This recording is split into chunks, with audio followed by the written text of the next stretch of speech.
Robert Woodson is the president and founder of the Woodson Institute, a frequent guest on the show and a very wise man, and we're proud to have him tonight. Mr. Woodson, thanks very much for coming on. You're watching this story unfold. You've been in and around higher education all of your life.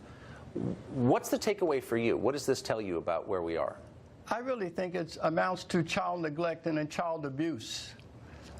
We are raising children in an entitlement mentality, an environment where they feel entitled, and so do parents. One of the most important books that I've read about this, and I commend to your viewers, is Richard Watts's book, Fables of Fortune, What Rich People Have That You Don't Want.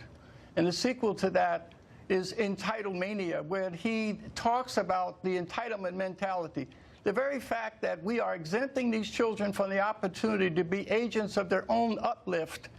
And as a consequence, places like Palo Alto have a suicide rate that is 6 times the national average among teenagers.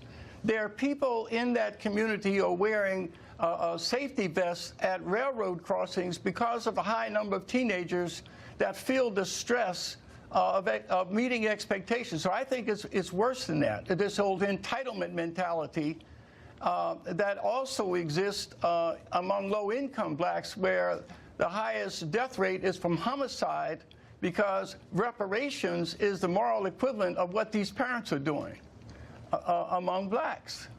When we are creating a false,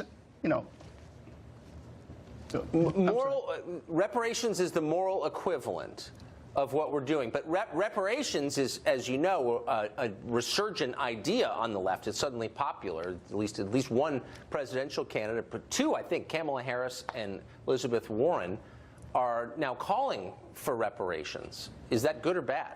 It's the most ridiculous proposal that I ever heard. First of all, it's important to deconstruct it a little bit. Reparations, the question is, who pays and who gets paid?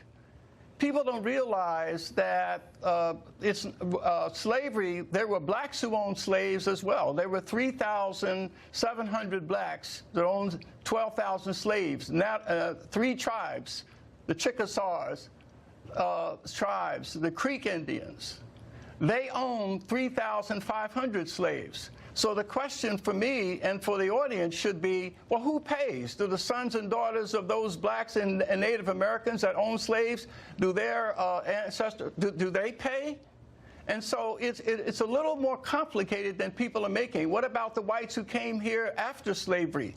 What about the hundreds of thousands who died fighting again in the Civil War, who never owned slaves? Right. And so I just think that we ought to take this into consideration when we're talking about slavery.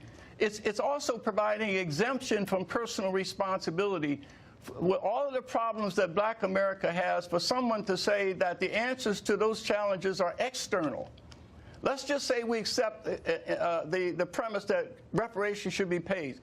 What problem does it solve?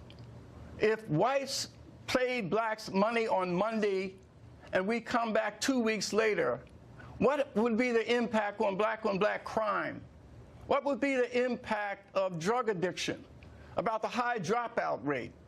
And so I just think it's lethal for us to just talk about a simplistic remedy so we can do virtue signaling on the issue of race and appear to be champions.